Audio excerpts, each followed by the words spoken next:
ನೋಡ್ರಿ. ಶ್ರೀ ಗುರುಭ್ಯೋ ನಮಃ. ಹರಿ ಓಂ. ಶ್ರೀ ಗುರುಭ್ಯೋ ನಮಃ.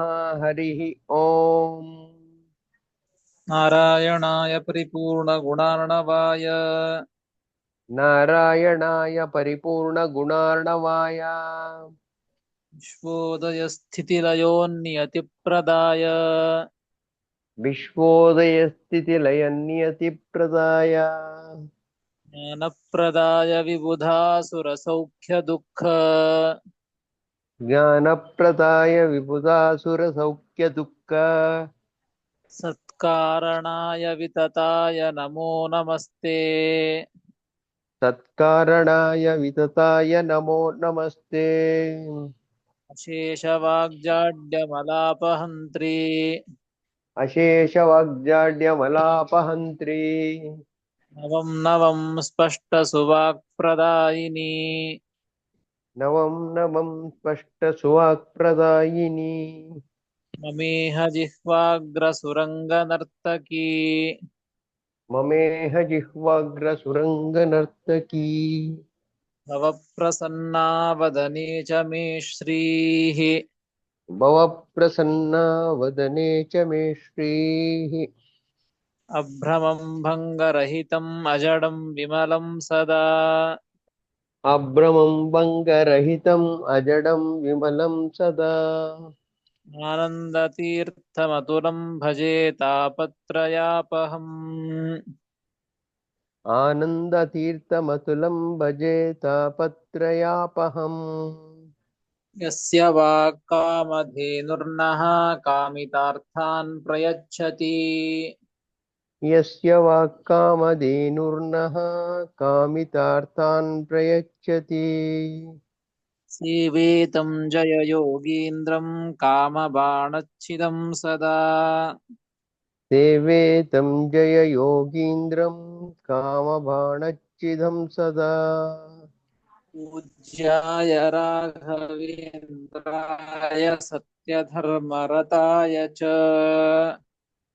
ಪೂಜ್ಯಾಯ ರಾಘವೇಂದ್ರಾಯ ಸತ್ಯಧರ್ಮರತಾಯ ಚ ಭಜತಾಂ ಕಲ್ಪವೃಕ್ಷಾಯ ನಮತಾಂ ಕಾಮಧೇನವೇ ಭಜತಾಂ ಕಲ್ಪವೃಕ್ಷಾಯ ನಮತಾಂ ಕಾಮಧೇನವೇ ಸತ್ಯಾಭಿಘ್ನಪದಾಬ್ಜೋತ್ಥಾನ್ ಪಂಚಾಶದ್ವರ್ಷಪೂಜಕಾನ್ ಸತ್ಯಾಭಿಘ್ನಕರಾಬ್ಜೋಕ್ತಾನ್ ಪಂಚಾಶದ್ವರ್ಷಪೂಜಕಾನ್ ಸತ್ಯಪ್ರಮೋದತೀರ್ಥಾರ್ಯಾನ್ ನೌಮಿನ್ಯಾಯ ಸುಧಾರತಾನ್ ಸತ್ಯಪ್ರಮೋದತೀರ್ಥಾರ್ಯಾನ್ ನೌಮಿ ನ್ಯಾಯಸುಧಾರತಾನ್ ಆಪಾದಮೌಲಿಪರ್ಯಂತಂ ಗುರುಣಾಂ ಆಕೃತಿಂ ಸ್ಮರೇತ್ ಆಪಾದಮೌಲಿಪರ್ಯಂತಂ ಗುರುಣಾಂ ಆಕೃತಿಂ ಸ್ಮರೇತ್ ನ ವಿಘ್ನಾಃ ಪ್ರಣಶ್ಯಂತಿ ಸಿದ್ಧ್ಯಂತಿ ತೇನ ವಿಘ್ನಾಃ ಪ್ರಣಶ್ಯಂತಿ ಸಿದ್ಧ್ಯಂಚಿತ ಮನೋರಥಾಃ. ಶ್ರೀ ಗುರುಭ್ಯೋ ನಮಃ. ಹರಿ ಓಂ. ಶ್ರೀ ಗುರುಭ್ಯೋ ನಮಃ. ಹರಿ ಓಂ. ಶ್ರೀಮನ್ ಮಹಾಭಾರತ ತಾತ್ಪರ್ಯ ನಿರ್ಣಯದ 2ನೇ ಅಧ್ಯಾಯ. ಭಾರತ ವಾಕ್ಯ ಉದ್ಧಾರ. ಶ್ರೀಮದಾಚಾರ್ಯರು ಮೊಟ್ಟ ಮೊದಲಿಗೆ ಮಂಗಳಾಚರಣೆಯನ್ನ ಈ ಅಧ್ಯಾಯದಲ್ಲಿ ವೇದವ್ಯಾಸ ದೇವರು ಮಾಡಿದಂತಹ ಏನು ಮಂಗಳಾಚರಣೆ ಇದೆಯೋ ಆ ಮಂಗಳಾಚರಣೆಗೆ ಅನುಗುಣವಾಗಿಯೇನೆ ಆ ಅರ್ಥಕ್ಕೆ ಅನುಗುಣವಾಗಿ ಅರ್ಥವುಳ್ಳಂತಹ ಶ್ಲೋಕವನ್ನ ರಚನೆ ಮಾಡ್ತಾ ಇದ್ದದ್ದು, ಸ್ತೋತ್ರ ಮಾಡ್ತಾ ಇದ್ದದ್ದು. ನಿನ್ನೆ ದಿವಸ 2 ಪಾದಗಳ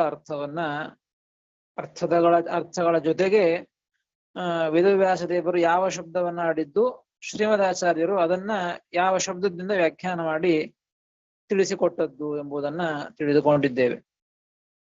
ಇನ್ನು ಮುಂದೆ ಇನ್ನೂ 2 ಪಾದಗಳು ಮುಂದಿನ 1ನೇ ಶ್ಲೋಕದ ಮೂರನೇ ನಾಲ್ಕನೆಯ ಪಾದದ ಅರ್ಥದ ಜೊತೆಗೆ ವೇದವ್ಯಾಸ ದೇವರ ಯಾವ ಶಬ್ದಗಳಿಗೆ ಯಾವ ಶಬ್ದ ವ್ಯಾಖ್ಯಾನ ಎಂಬುದನ್ನ ತಿಳಿದುಕೊಳ್ಳಬೇಕು. ನಿನ್ನೆ ಸಜ್ಜನಾನಾಂ ಅಭೀಷ್ಟಾವಾಪ್ತಿದಃ ಅಲ್ಲಿ ತನಕ ಆಗಿತ್ತು. ಮುಂದಿನ ಪಾದ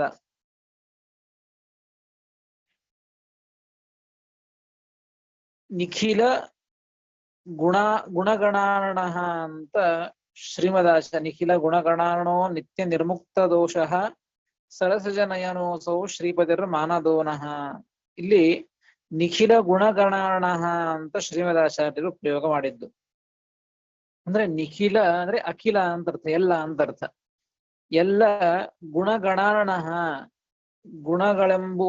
ಎಲ್ಲ ಗುಣಗಳ ಗಣಗಳಿಗೆ ಅಂದ್ರೆ ಎಲ್ಲ ಗುಣಗಳಿಗೂ ಭಗವಂತ ಆಶ್ರಯನಾಗಿ ಇದ್ದಾನೆ. ಅರ್ಣ ಅಂದ್ರೆ ಸಮುದ್ರ ಅಂತ ಅರ್ಥ. ಆ ಎಲ್ಲ ಗುಣಗಳಿಗೂ ಸಮುದ್ರದಂತೆ ಆಶ್ರಯನಾಗಿ ಇದ್ದಾನೆ. ಸಮುದ್ರ ಹೇಗೆ ಎಲ್ಲ ಜಲಕ್ಕೂ ಆಶ್ರಯವಾಗಿದೆಯೋ ಹಾಗೆ ಭಗವಂತ ಎಲ್ಲ ಗುಣಗಳಿಗೂ ಆಶ್ರಯನಾಗಿ ಇದ್ದಾನೆ ಎಂಬುದನ್ನ ತಿಳಿಸಿಕೊಡ್ತಾ ಇದ್ದದ್ದು. ಗುಣಪೂರ್ಣ ಎಂಬುದನ್ನ ತಿಳಿಸಿಕೊಡ್ತಾ ಇದ್ದಾರೆ. ಇದು ಯಾವ ಶಬ್ದಕ್ಕೆ ವ್ಯಾಖ್ಯಾನ? ವೇದವ್ಯಾಸ ದೇವರು ಯಾವ ಶಬ್ದವನ್ನ ಆಡಿದ್ದು, ಇವರು ಯಾವ ಶಬ್ದಕ್ಕೆ ವ್ಯಾಖ್ಯಾನವನ್ನ ಮಾಡಿದ್ದು ಅಂತಂದ್ರೆ ಅದಕ್ಕೆ ಟಿಪ್ಪಣಿಕಾರ ಬರೀತಾರೆ, ನಾರಾಯಣಂ ಇತ್ಯಸ್ಯ ನಿಖಿಲೇತಿ. ನಾರಾಯಣಂ ಸುರಗುರುಂ ಜಗದೇಕನಾಥಂ ಅಂತ ವೇದವ್ಯಾಸ ದೇವರು ಮೊಟ್ಟ ಮೊದಲಿಗೆ ಶಬ್ದ ನಾರಾಯಣಂ ಅಂತ ದೇವರನ್ನ ಸ್ತೋತ್ರ ಮಾಡಿದ್ದು. ಅದನ್ನ ಶ್ರೀಮದಾಚಾರ್ಯರು ನಿಖಿಲ ಗುಣಗಣಾರ್ಣ ಅಂತ ಹೇಳಿದ್ದು. ಅದು ಹೇಗೆ ವ್ಯಾಖ್ಯಾನ ಮಾಡಿದಂಗೆ ಆಗ್ತದೆ? ನಾರಾಯಣಂ ಅಂತನ್ಲಿಕ್ಕೂ ನಾರಾಯಣ ಶಬ್ದಕ್ಕೂ ನಿಖಿಲ ಗುಣಗಣಾರ್ಣ ಎಂಬುದಕ್ಕೆ ಹೇಗೆ ಒಂದೇ ಅರ್ಥ ಬರ್ತದೆ ಅಂತಂದ್ರೆ ಅದನ್ನು ತಿಳಿದುಕೊಳ್ಳಬೇಕು. ನಾರಾಯಣ ಶಬ್ದಕ್ಕೆ ಅರ್ಥವನ್ನ ಹೀಗೆ ಹೇಳಿದ್ದಾರೆ. ನಾರಾಹ ಅಂದ್ರೆ ಅಂದ್ರೆ ದೋಷಗಳು, ನಾರಾಹ ಅಂದ್ರೆ ದೋಷ ವಿರುದ್ಧವಾದದ್ದು ಗುಣಗಳು ಅಂತ ಅರ್ಥ. ಅಯನ ಅಂದ್ರೆ ಆಶ್ರಯ.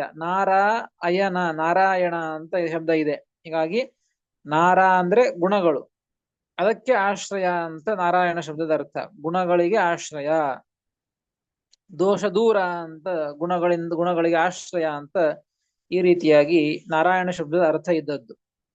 ಹೀಗಾಗಿ ಶ್ರೀಮದಾಚಾರ್ಯರು ಕೂಡ ನಿಖಿಲ ಗುಣಗಣಾರ್ಣ, ನಿಖಿಲ ಎಲ್ಲ ಗುಣಗಳಿಗೂ ಆಶ್ರಯನಾಗಿದ್ದಾನೆ ಅಂತೆ ಈ ಶಬ್ದದಿಂದ ಅದನ್ನು ತಿಳಿಸಿಕೊಡ್ತಾ ಇದ್ದುದರಿಂದಾಗಿ ನಾರಾಯಣಂ ಎಂಬುವಂತಹ ವೇದವ್ಯಾಸ ದೇವರ ಶಬ್ದಕ್ಕೆ ಪ್ರಯೋಗಕ್ಕೆ ಇವರು ವ್ಯಾಖ್ಯಾನ ಮಾಡಿದಂತೆ ಆಯಿತು.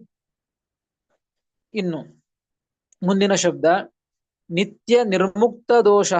ದೇವರು ಹೇಗಿದ್ದಾನೆ ಮತ್ತೆ ನಿತ್ಯ ನಿರ್ಮುಕ್ತ ದೋಷ ಅಂತ ಕೊಂಡಾಡ್ತಾ ಇದ್ದಾರೆ. ನಿತ್ಯದಲ್ಲಿಯೂ ಕೂಡ ನಿರ್ಮುಕ್ತವಾದಂತಹ ದೋಷಗಳು ಅಂದ್ರೆ ಯಾವಾಗಲೂ ದೋಷ ಇಲ್ಲವೇ ಇಲ್ಲ ಅಂತ ಅರ್ಥ. ಭಗವಂತ ನಿರ್ದೋಷ ಅಂತ ಹೇಳ್ತಾ ಇದ್ದಾರೆ. ಇದು ಶ್ರೀಮದಾಚಾರ್ಯರು ಆಡಿದಂತಹ ಶಬ್ದ.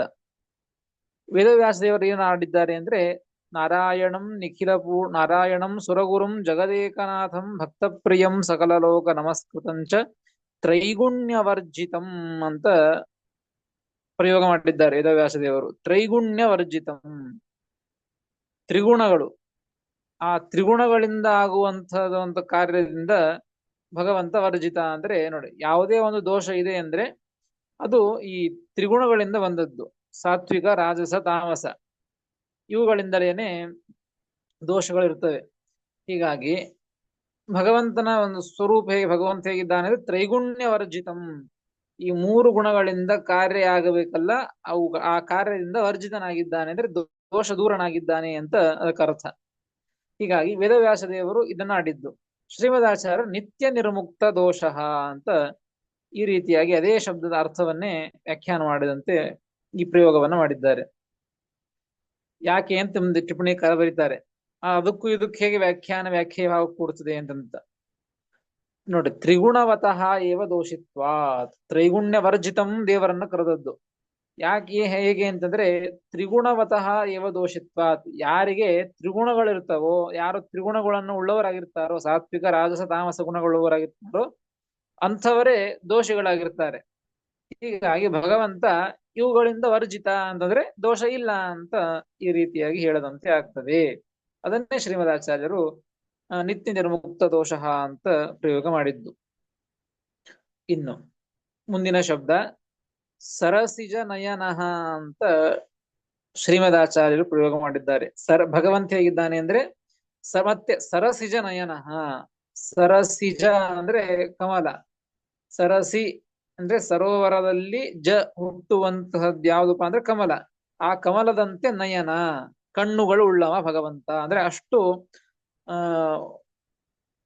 ಸುಂದರವಾಗಿ ಕಣ್ಣುಗಳಿವೆ, ಅಷ್ಟು ಕಣ್ಣು ಅರಳಿವೆ, ಅಷ್ಟು ಸುಂದರವಾದದ್ದು ಅಂತ ದೇವರ ಕಣ್ಣನ್ನ ಉಳ್ಳವ ಭಗವಂತ. ಸರಸಿಜ ನಯನ ಅಂತ ಪ್ರಯೋಗ ಮಾಡಿದ್ದು. ವೇದವ್ಯಾಸ ದೇವರು ಇದನ್ನ ಯಾವುದನ್ನ ಪ್ರಯೋಗ ಮಾಡಿದ್ದು, ಯಾವುದಕ್ಕೆ ಇದು ವ್ಯಾಖ್ಯಾನ ಅಂತಂದ್ರೆ ಅಜಂ ಇತ್ಯಸ್ಯ ಸರಸಿಜ ನಯನಃ ಇತಿ.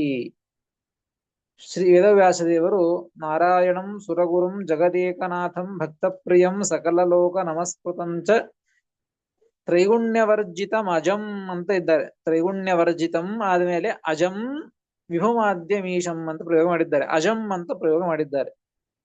ಅಜಂ ಅಂತ ಏನ್ ಮಾಡಿದ್ದಾರಲ್ಲ, ಅಜಂ ಅಂದ್ರೆ ಜನ್ಮರಹಿತ ಅಂತ ಅರ್ಥ ದೇವರನ್ನ ಅಲ್ಲಿ ಹೇಳಿದ್ದು. ಜ ಅಂದ್ರೆ ಹುಟ್ಟೋದು, ಅಜ ಅಂದ್ರೆ ಹುಟ್ಟಿಲ್ಲದವ ಅಂತ ಸ್ತೋತ್ರ ಮಾಡಿದ್ದು.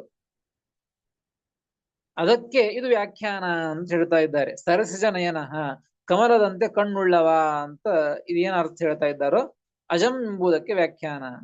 ಅದೇಂಗ್ರಿ, ಹುಟ್ಟು ಇಲ್ಲದೆ ಇರುವಂಥವನು ಅಂತ ಅಜ ಶಬ್ದಕ್ಕೆ ಅರ್ಥ, ಕಮಲದಂತೆ ಕಣ್ಣುಳ್ಳವನು ಅಂತ ಹಿಂಗೆ ಹೇಳೋದರಿಂದ ಅದಕ್ಕೆ ಇದಕ್ಕೆ ಒಂದೇ ಅರ್ಥ ಅಂತ ಹೇಗಾಗ್ತದೆ ಅಂದ್ರೆ ಅದನ್ನ ಟಿಪ್ಪಣಿಕಾರ ತಿಳಿಸ್ತಾರೆ.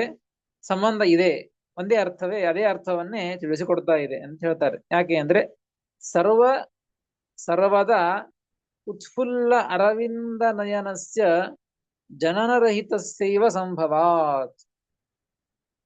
ಸರಸಿಜ ನಯನ ಅಂತಂದಿದೆ, ಕಮಲದಂತೆ ಕಣ್ಣುಳ್ಳವ ಭಗವಂತ, ಯಾವಾಗಲೂ ಕೂಡ ಅದೇ ರೀತಿಯಾಗಿದ್ದವ ಅಂತ. ಈ ರೀತಿಯಾಗಿ ಸರಸಿಜ ನಯನ ಅಂತ ಪ್ರಯೋಗ ಮಾಡ್ತಾ ಇದ್ದಾರೆ ಅಂದ್ರೆ ಯಾವಾಗಲೂ ಅರಳಿದ ಕಣ್ಣುಗಳು, ಕಣ್ಣು ಮುಚ್ಚೋದಿಲ್ಲ, ಅರಳಿದ ಕಣ್ಣುಗಳು, ಕಮಲದಂತೆ ಅರಳಿದ ಕಣ್ಣುಗಳು ಅಂತ ಹೇಳಬೇಕು ಅಂದ್ರೆ ಈ ರೀತಿಯಾಗಿ ಯಾರ ಕಣ್ಣುಗಳಿರ್ತಾವೆ ಅಂತಂದ್ರೆ ಸರ್ವದಾ ಉತ್ಫುಲ್ಲ ಅರವಿಂದ ನಯನಸ್ಯ, ಈ ನಯನ ಜನನರಹಿತಸ್ಯೈವ ಸಂಭವಾತ್. ಯಾರಿಗೆ ಜನನ ಇರೋದಿಲ್ವೋ, ಯಾರಿಗೆ ಹುಟ್ಟಿರೋದಿಲ್ವೋ ಅಂಥವರ ಕಣ್ಣು ಮಾತ್ರ ಈ ರೀತಿಯಾಗಿ ಇರ್ಲಿಕ್ಕೆ ಸಾಧ್ಯ. ಇಲ್ಲದೆ ಹೋದ್ರೆ ಎಲ್ಲರ ಕಣ್ಣು ಮುಚ್ಚುತ್ತವೆ, ದಿವಸವೂ ಮುಚ್ಚುತ್ತವೆ, ಮತ್ತೆ ಒಂದಿಲ್ಲ ಒಂದು ದಿವಸ ಸಂಪೂರ್ಣವಾಗಿ ಮುಚ್ಚುತ್ತವೆ. ಅದು ಯಾರ ಕಣ್ಣು, ಭಗವಂತನ ಕಣ್ಣು ಹಾಗಲ್ಲ. ಸರಸಿಜ ನಯನಃ, ತೆಗೆದುಕೊಂಡಂತಹ ಅರಳಿದಂತಹ ಕಣ್ಣುಗಳು ಯಾವಾಗಲೂ ಅಂತ ಪ್ರಯೋಗ ಮಾಡ್ತಾ ಇದ್ದುದರಿಂದಾಗಿ ಭಗವಂತ ಅಜ, ಭಗವಂತ ನಾಶರಹಿತ, ಜನ್ಮರಹಿತ ಅಂತೆ ಈ ರೀತಿಯಾಗಿ ಅದನ್ನ ಅರ್ಥವನ್ನ ತಿಳಿಸಿದ್ದು ಅಂತ ತಿಳಿಸಿಕೊಡ್ತಾರೆ. ಹೀಗಾಗಿ ಅಜಂ ಎಂಬುದಕ್ಕೂ ಸರಸಿಜ ನಯನ ವ್ಯಾಖ್ಯೇಯ ಭಾವ ಇದೆ. ಅದರ ವ್ಯಾಖ್ಯಾನವೇ ಅದೇ ಅರ್ಥವನ್ನೇ ಶ್ರೀಮದಾಚಾರ್ಯರು ಅಜಂ ಎಂಬುದ ಅರ್ಥವನ್ನೇ ಸರಸಿಜ ನಯನ ಎಂಬುದರಿಂದ ತಿಳಿಸಿಕೊಡ್ತಾ ಇದ್ದಾರೆ. ಇನ್ನು ಮತ್ತೆ ವೇದವ್ಯಾಸ ದೇವರು ರಚನೆ ಮತ್ತೊಂದು ಪ್ರಯೋಗ ಮಾಡಿದ್ದು ಜಗದೇಕನಾಥಂ, ನಾರಾಯಣಂ ಸುರಗುರುಂ ಜಗದೇಕನಾಥಂ ಅಂತ ಪ್ರಯೋಗ ಮಾಡಿದ್ದಾರೆ. ಭಗವಂತ ಹೇಗಿದ್ದಾನೆ, ಜಗದೇಕನಾಥ, ಜಗತ್ತಿಗೆ ಮುಖ್ಯನಾಥ. ಏಕ ಅಂದ್ರೆ ಮುಖ್ಯ ಅಂತ ಅರ್ಥ. ಜಗದೇಕನಾಥ ಅಂದ್ರೆ ಜಗತ್ತಿಗೆ ಮುಖ್ಯ ಒಡೆಯ, ಅವನೇ ಮುಖ್ಯ ಅಧಿಪತಿ, ಮುಖ್ಯ ಒಡೆಯ ಅಂತ ದೇವರನ್ನ ಅಲ್ಲಿ ಸ್ತೋತ್ರ ಮಾಡಿದ್ದು ವೇದವ್ಯಾಸ ದೇವರು. ಜಗದೇಕನಾಥಂ, ಇಡೀ ಜಗತ್ತಿಗೆ ಮುಖ್ಯ ಒಡೆಯ ಭಗವಂತ, ಮುಖ್ಯ ಸ್ವಾಮಿ ಭಗವಂತ ಅಂತ ಹೇಳಿದ್ದು. ಅದನ್ನ ಇಲ್ಲಿ ಶ್ರೀಮದಾಚಾರ್ಯ ಹೇಗೆ ವ್ಯಾಖ್ಯಾನ ಮಾಡಿದ್ರು ಅಂದ್ರೆ ಶ್ರೀಪತಿ ಅಂತ ಮುಂದಿನ ಶಬ್ದ. ಶ್ರೀಪತಿ, ಇದರಿಂದ ಅದನ್ನ ವ್ಯಾಖ್ಯಾನ ಮಾಡಿದಂತೆ ಆಯ್ತು. ಶ್ರೀಪತಿ ಅಂದ್ರೆ ಏನು? ಶ್ರೀ ಅಂದ್ರೆ ಲಕ್ಷ್ಮೀದೇವಿ, ಶ್ರೀಪತಿ ಅಂದ್ರೆ ಲಕ್ಷ್ಮೀದೇವಿಗೆ ಪತಿ, ಒಡೆಯ ಅಂತ ಅರ್ಥ. ಪತಿ ಗಂಡ ಅಂತ ಅರ್ಥ, ಒಡೆಯ ಅಂತ ಅರ್ಥ. ಲಕ್ಷ್ಮೀದೇವಿಗೆ ಒಡೆಯ ಅಂತ ಅರ್ಥ. ಇದು ಶ್ರೀಮದಾಚಾರ್ಯ ಪ್ರಯೋಗ ಮಾಡಿದ್ದು. ವೇದವ್ಯಾಸ ದೇವರ ಪ್ರಯೋಗ ಮಾಡಿದ್ದೇನು, ಇಡೀ ಜಗತ್ತಿಗೆ ಮುಖ್ಯನಾಥ, ಮುಖ್ಯ ಒಡೆಯ ಅಂತ ಹೇಳ್ತಾ ಇದ್ದದ್ದು. ಇದು ಬರೀ ಲಕ್ಷ್ಮೀದೇವಿ ಒಡೆಯ ಅಂತ ಶ್ರೀಮದಾಚಾರ್ಯ ಹೇಳಿದ್ದಾರೆ. ಒಂದೇ ಅರ್ಥ ಹೇಗಾಯ್ತು ಅಂತಂದ್ರೆ ಅದನ್ನ ಟಿಪ್ಪಣಿಕಾರ ತಿಳಿಸಿಕೊಡ್ತಾರೆ. ಹೇಗೆ ಅಂತ ತಿಳಿಸಿಕೊಡ್ತಾರೆ. ಶ್ರಿಯ ಸರ್ವೋತ್ಕೃಷ್ಟತ್ವ. ನೋಡಿ, ಲಕ್ಷ್ಮೀದೇವಿನಾಗಿದ್ದಾಳೆ, ಇಡೀ ಜಗತ್ತಿನೊಳಗೆ ಯಾರ್ಯಾರಿದ್ದಾರೋ ಎಲ್ಲರಿಗಿಂತಲೂ ಲಕ್ಷ್ಮೀದೇವಿ ಉತ್ತಮಳು ಅಂತ ಇದು ನಿಶ್ಚಿತ. ಶ್ರಿಯ ಸರ್ವೋತ್ಕೃಷ್ಟತ್ವಾತ್, ಲಕ್ಷ್ಮೀದೇವಿ ಎಲ್ಲರಿಗಿಂತಲೂ ಉತ್ಕೃಷ್ಟಳಾಗಿದ್ದಾಳೆ, ಉತ್ತಮಳಾಗಿದ್ದಾಳೆ ಅಂತ ಗೊತ್ತಿದೆ. ಈ ಶ್ರೀಮದಾಚಾರ್ಯ ಹೇಳ್ತಾ ಇದ್ದಾರೆ, ಲಕ್ಷ್ಮೀದೇವಿಗೆ ಒಡೆಯ ಅಂತ ಹೇಳ್ತಾ ಇದ್ದಾರೆ. ಲಕ್ಷ್ಮೀದೇವಿಗೆ ಒಡೆಯ ಅಂತ ಹೇಳ್ತಾ ಇದ್ದಾರೆ ಅಂದ್ರೆ ಲಕ್ಷ್ಮೀದೇವಿನಾಗಿದ್ದಾಳೆ, ಇಡೀ ಜಗತ್ತಿಗೆ ಎಲ್ಲರಿಗೂ ಒಡೆಯಳಾಗಿದ್ದಾಳೆ. ಅಂಥವಳಿಗೆ ಒಡೆಯ ಅಂತಂದ ಮೇಲೆ ಭಗವಂತ ಇಡೀ ಜಗತ್ತಿಗೂ ಭಗವಂತ ಸ್ವಾಮಿ ಒಡೆಯ ಅಂತ ಅರ್ಥ. ಹೀಗಾಗಿ ಶ್ರೀಪತಿ ಅಂತಂದ್ರೆ ಇಡೀ ಲಕ್ಷ್ಮಿಗೆ ಒಡೆಯ ಅಂತ ಇಷ್ಟೇ ಅರ್ಥ ಅಂತ ತಿಳಿದುಕೊಳ್ಳೋದಲ್ಲ. ಲಕ್ಷ್ಮಿಗೆ ಒಡೆಯ ಅಂತಂದ ಮೇಲೆ ಲಕ್ಷ್ಮಿ ಇಡೀ ಜಗತ್ತಿಗೆ ಒಡೆಯಳಾಗಿ ಇದ್ದಾಳೆ ಅಂದ ಮೇಲೆ ಭಗವಂತನು ಇಡೀ ಜಗತ್ತಿಗೆ ಒಡೆಯ ಅಂತ ಶ್ರೀಪತಿ ಎಂಬುವ ಶಬ್ದದಿಂದ ಶ್ರೀಮದಾಚಾರ್ಯ ಅರ್ಥವನ್ನು ಹೇಳಿಕೊಟ್ಟದ್ದು.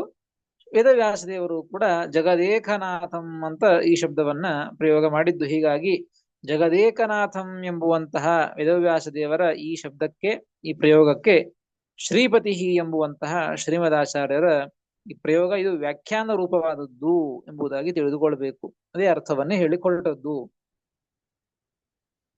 ಇನ್ನು ಕೊನೆಯ ಶಬ್ದ ಶ್ರೀಮದಾಚಾರ್ಯ ಪ್ರಯೋಗ ಮಾಡಿದ್ದು ನಹ ಮಾನದಹ. ನಹ ಮಾನದಹ, ನಮಗೆ ಭಗವಂತ ಹೇಗಿದ್ದಾನೆ ಅಂದ್ರೆ ನಹ ಮಾನದಹ, ನಮಗೆ ಇಂತಹ ಭಗವಂತ ಜಯತಿ ಉತ್ಕೃಷ್ಟನಾಗಿದ್ದಾನೆ ಅಂತ ಕೊನೆಯ ಕ್ರಿಯಾಪದ. ಇದಕ್ಕೆ ಅರ್ಥ ನಹ ಮಾನದಹ, ನಮಗೆ ಜ್ಞಾನವನ್ನ ಕೊಡುವವ ಅಂತ ಅರ್ಥ. ನಮ್ಮೆಲ್ಲರಿಗೂ ಜ್ಞಾನವನ್ನು ಕೊಡುವ ಭಗವಂತ ಅಂತ ಸ್ತೋತ್ರ ಮಾಡ್ತಾ ಇದ್ದಾರೆ ಶ್ರೀಮದಾಚಾರ್ಯರು.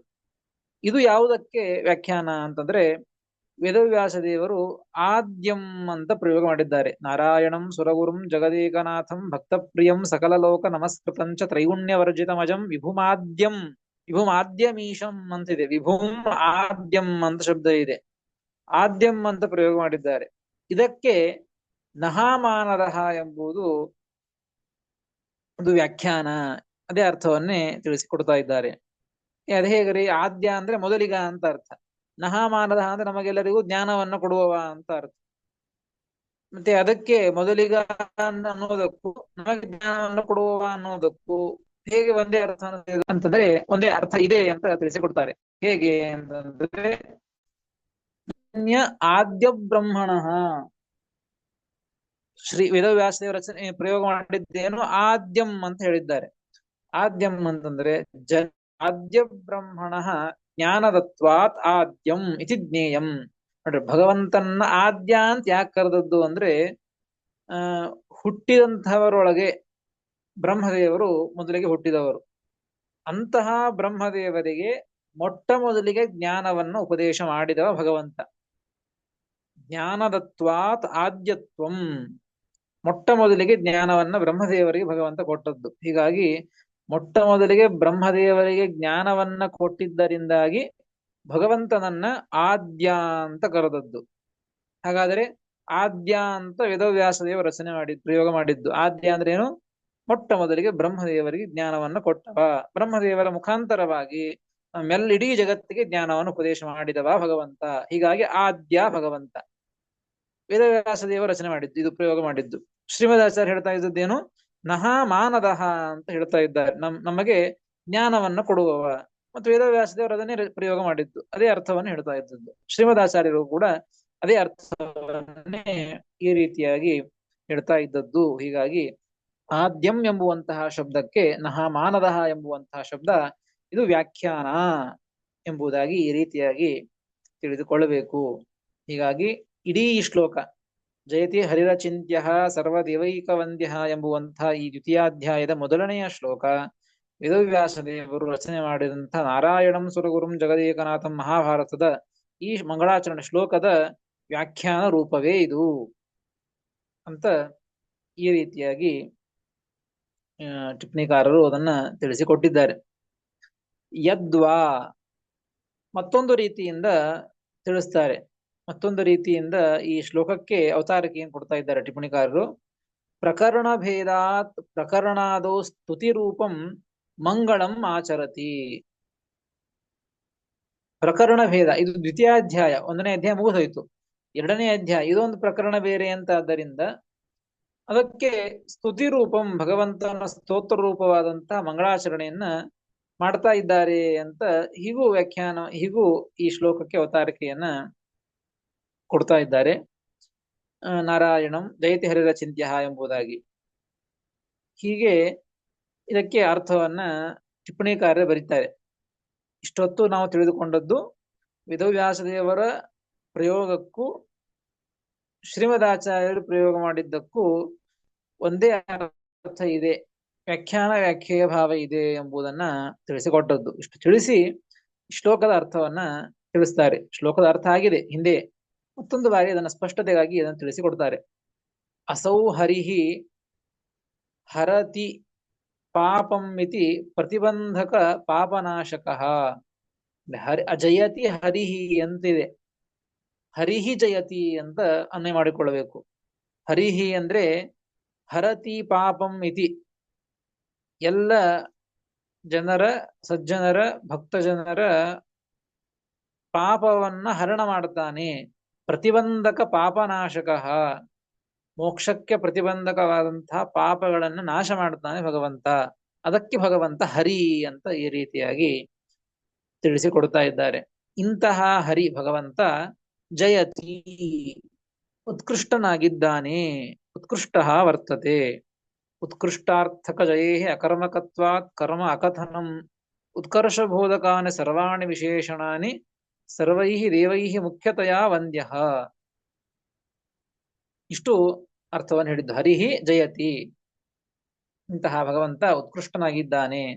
ಆ ಭಗವಂತನಿಗೆ ವಿಶೇಷಣಗಳು ಉಳುಕಿದ್ದೆಲ್ಲವೂ ಕೂಡ.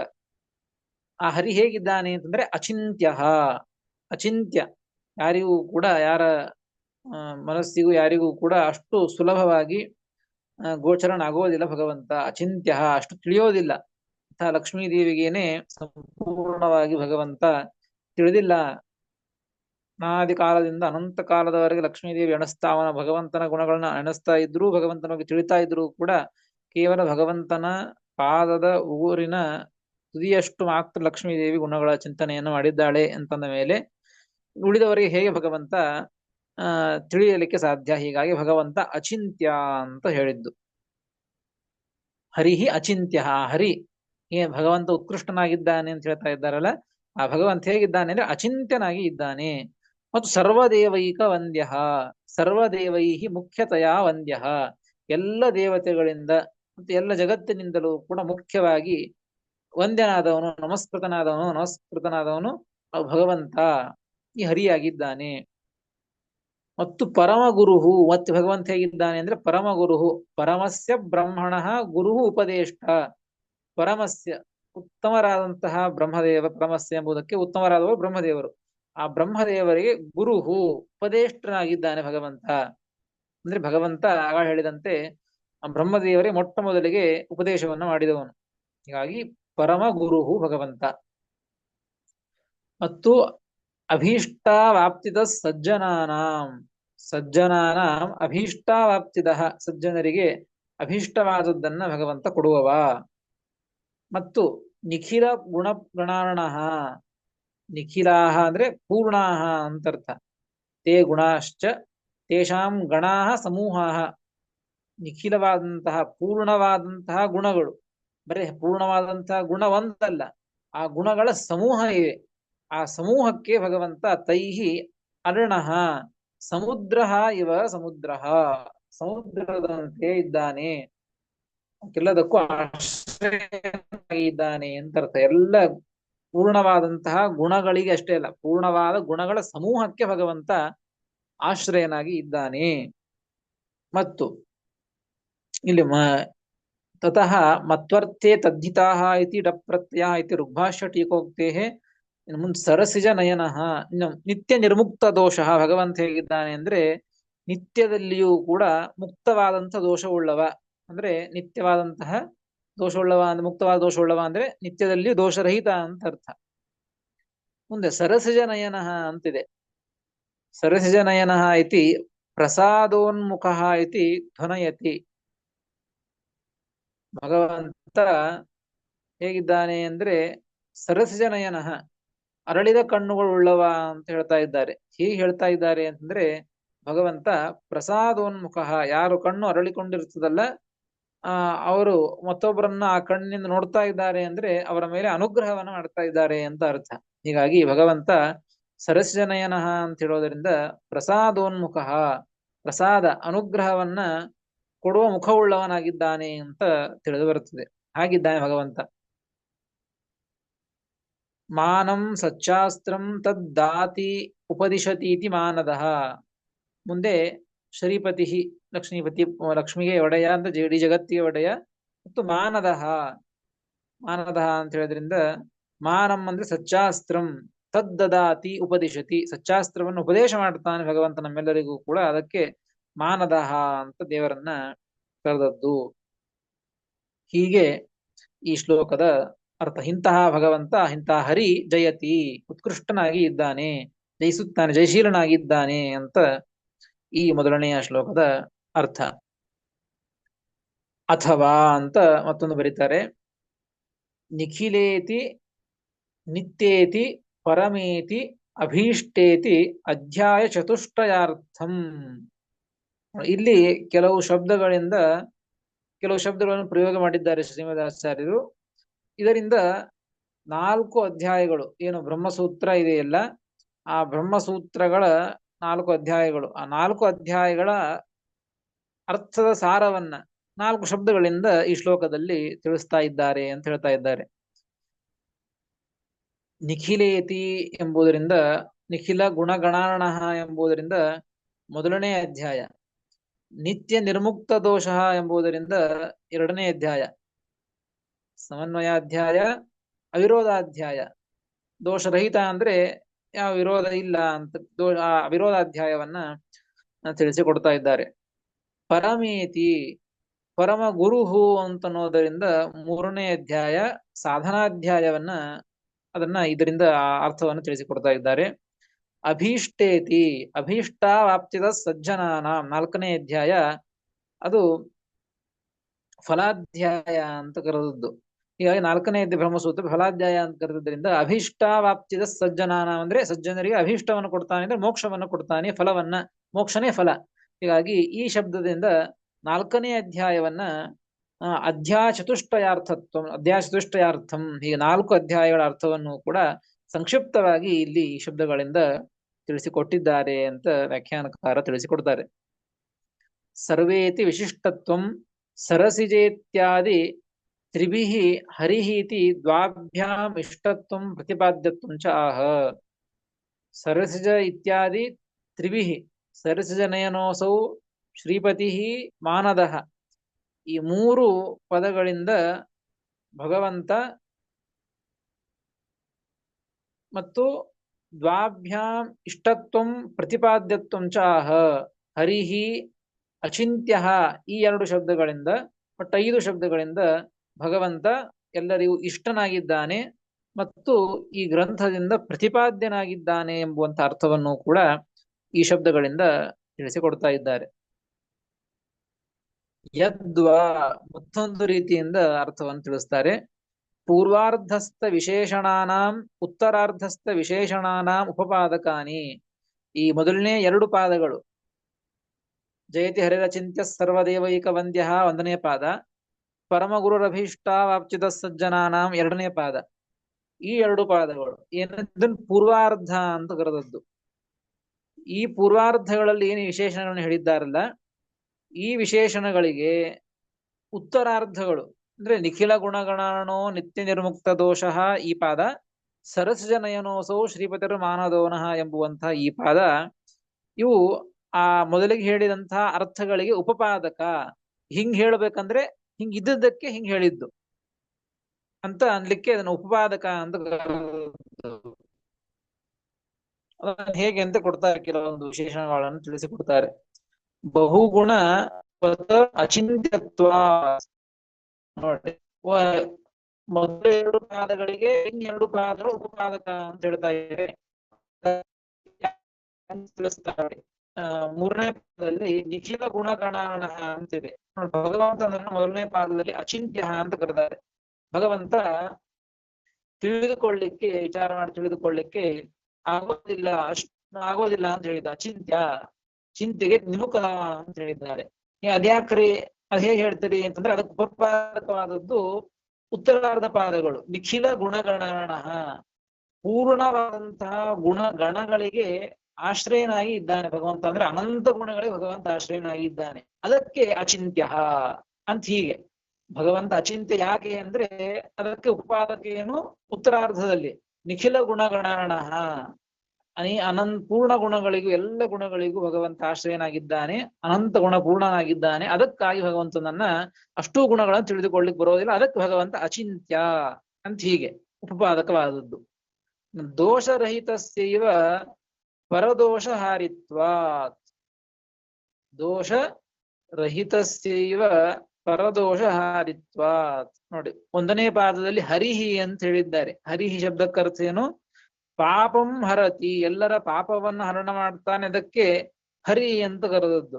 ಇವ ಎಲ್ಲರ ಪಾಪವನ್ನು ಹೆಂಗ್ ಹರಣ ಮಾಡ್ತಾನೆ ರೀ ಅಂತ ಅದಕ್ಕೆ ಪ್ರಶ್ನೆ ಬಂತು. ಅಂದ್ರೆ ಅದಕ್ಕೆ ಉಪಪಾದಕವಾದದ್ದು ಏನು ಅಂದ್ರೆ ನಿತ್ಯ ನಿರ್ಮುಕ್ತ ದೋಷ. ತಾ ಮೊಟ್ಟ ಮೊದಲಿಗೆ ದೋಷರಹಿತನಾಗಿ ಇದ್ದಾನೆ. ದೋಷರಹಿತನಾಗಿ ಇದ್ದದ್ದಕ್ಕೆ ಮತ್ತೊಬ್ಬರ ದೋಷವನ್ನು ಹರಣ ಮಾಡ್ತಾನೆ. ಅದಕ್ಕೆ ಹರಿಹಿ ಎಂಬುದಕ್ಕೆ ನಿತ್ಯ ನಿರ್ಮುಕ್ತ ದೋಷ ಅಂತ ಉತ್ತರಾರ್ಧದ ಈ ಶಬ್ದಗಳು, ಈ ಶಬ್ದ ಅದು ಉಪಪಾದಕವಾಗ್ತದೆ. ಶುಭ ದೃಷ್ಟಿವತಃ ವಂದ್ಯತ್ವಾತ್. ನೋಡಿ, ಮುಂದಿನ ಶಬ್ದ ಸರ್ವದೇವೈಕ ವಂದ್ಯ ಅಂತ ಹೇಳಿದ್ದಾರೆ. ಎಲ್ಲ ದೇವತೆಗಳಿಂದ ನಮಸ್ಕೃತನಾಗಿದ್ದಾನೆ ಭಗವಂತ ಅಂತ ಹೇಳಿದ್ದಾರೆ. ಅದೇ ಗರಿ ಇದಕ್ಕೆ ಉಪಪಾದಕ ಏನು ಅಂದ್ರೆ ಸರಸಿಜ ನಯನ, ಭಗವಂತನ ಕಣ್ಣುಗಳು ಅರಳಿದ ಕಣ್ಣುಗಳು, ಒಳ್ಳೆಯ ದೃಷ್ಟಿ ಇದೆ ಅವನಿಗೆ, ಕಣ್ಣುಗಳಿವೆ. ಅಂತಹ ದೃಷ್ಟಿ ಯಾರಿಗೆ ಇರ್ತದೋ, ಒಳ್ಳೆಯ ದೃಷ್ಟಿ ಯಾರಿಗಿರ್ತದೋ ಅಂಥವ್ರು ಎಲ್ಲರಿಂದ ನಮಸ್ಕೃತರಾಗ್ತಾರೆ ಅಂತ ಅರ್ಥ. ಅದಕ್ಕಾಗಿ ಸರ್ವದೇವೈಕ ವಂದ್ಯ ಎಂಬುದಕ್ಕೆ ಸರಸಿಜನಯನ ಎಂಬುದೇ ಉಪಪಾದಕ. ಇನ್ನು ಮತ್ತೊಂದು ಜ್ಞಾನದಸ್ಯೈವ ಗುರುತ್ವಾತ್, ಜ್ಞಾನದಸ್ಯೈವ ಗುರುತ್ವಾತ್. ಪರಮ ಗುರುಹು ಅಂತ ಪೂರ್ವಾರ್ಧದಲ್ಲಿ ಇದ್ದದ್ದು, ಪರಮ ಗುರುಹು ಅಂತ ಹೇಳಿ. ಪರಮರಾದಂತ ಬ್ರಹ್ಮದೇವರಿಗೆ ಗುರುವು ಅಂತ ಹೇಳಿದ್ದು. ಅದೇಗ್ರಿ ಅಂತಂದ್ರೆ ಜ್ಞಾನದಸ್ಯೈವ ಗುರುತ್ವಾತ್, ಉತ್ತರಾರ್ಧ ಇದಕ್ಕೆ ಕಾರಣ. ಉಪಪಾದಕ ಮಾನದಃ, ನಮ್ಮೆಲ್ಲರಿಗೂ ಜ್ಞಾನವನ್ನು ಕೊಡ್ತಾನೆ, ಎಲ್ಲರಿಗೂ ಜ್ಞಾನವನ್ನು ಕೊಡ್ತಾನೆ. ಆದ್ದರಿಂದಲೇನೆ ಪರಮ ಗುರುಹು, ಬ್ರಹ್ಮದೇವರಿಗೂ ಜ್ಞಾನವನ್ನು ಕೊಡ್ತಾನೆ, ಅದಕ್ಕೆ ಅವರಿಗೂ ಗುರುಗಳು ಅಂತ. ಅದಕ್ಕೆ ಉತ್ತರಾರ್ಧದ ಶಬ್ದ ಇದು ಉಪಪಾದಕವಾಗ್ತದೆ. ಲಕ್ಷ್ಮೀಪತೇ ಅಭೀಷ್ಟದತ್ವಾತ್, ಸಜ್ಜನಾನಾಂ ಅಭೀಷ್ಟಾವಾಪ್ತಿದ ಅಂತ ಮೇಲಿನ ಪಾದ ಪೂರ್ವಾರ್ಧದಲ್ಲಿ ಇದ್ದದ್ದು. ಸಜ್ಜನರಿಗೆ ಅಭೀಷ್ಟವನ್ನು ಕೊಡ್ತಾನೆ ಅಂತ ಹೇಳಿ. ಅದ್ ಹೇಗ್ರಿ ಎಲ್ಲರ ಸಜ್ಜನರಿಗೂ ಕೇಳಿದ್ದೆಲ್ಲವನ್ನು ಹೇಗೆ ಕೊಡ್ತಾನೆ ಅಂತಂದ್ರೆ ಲಕ್ಷ್ಮೀಪತಿತ್ವಾತ್, ಲಕ್ಷ್ಮೀಪತೇ, ಲಕ್ಷ್ಮೀಪತಿಯಾಗಿದ್ದಾನೆ. ಎಲ್ಲರಿಗೂ ಉತ್ತಮವಾದಂತ ಲಕ್ಷ್ಮೀ ದೇವಿ, ಅವಳಿಗೆ ಪತಿ ಆದ್ದರಿಂದ ಅಕಿ ಎಲ್ಲರಿಗೂ ಎಲ್ಲವನ್ನು ಕೊಡ್ತಾಳೆ ಅಂದ್ಮೇಲೆ ಅಂಥ ಲಕ್ಷ್ಮೀದೇವಿ ಒಡೆಯನಾದ್ದರಿಂದ ಎಲ್ಲರಿಗೂ ಎಲ್ಲವನ್ನು ಭಗವಂತ ಕೊಡ್ತಾನೆ ಎಂಬುದಕ್ಕಾಗಿ ಹೀಗೆ ಅಭೀಷ್ಟಾವಾಪ್ತಿದ ಎಂಬುದಕ್ಕೆ ಈ ಉತ್ತರಾರ್ಧದ ಶಬ್ದ ಇದು ಉಪಪಾದಕವಾಗ್ತದೆ. ಈಗಲೂ ಕೂಡ ಈ ಶ್ಲೋಕ ವ್ಯಾಖ್ಯಾನವನ್ನ ತಿಳಿದುಕೊಳ್ಳಬೇಕು ಅಂತ ವ್ಯಾಖ್ಯಾನಕಾರರು ತಿಳಿಸಿಕೊಟ್ಟಿದ್ದಾರೆ. ಇದೇ ರೀತಿಯಾಗಿ ತಿಳಿದುಕೊಂಡು ಮತ್ತೆ ಮುಂದಿನ ವಿಚಾರಗಳನ್ನ ಶ್ರೀಮದಾಚಾರ್ಯರು ತಿಳಿಸ್ತಾರೆ. ಅದನ್ನು ಮತ್ತೆ ಮುಂದೆ ತಿಳಿದುಕೊಳ್ಳೋಣ ಅಂತ ಹೇಳ್ತೇನೆ. ಶ್ರೀಕೃಷ್ಣಾರ್ಪಣಮಸ್ತು. ಹರಯೇ ನಮಃ.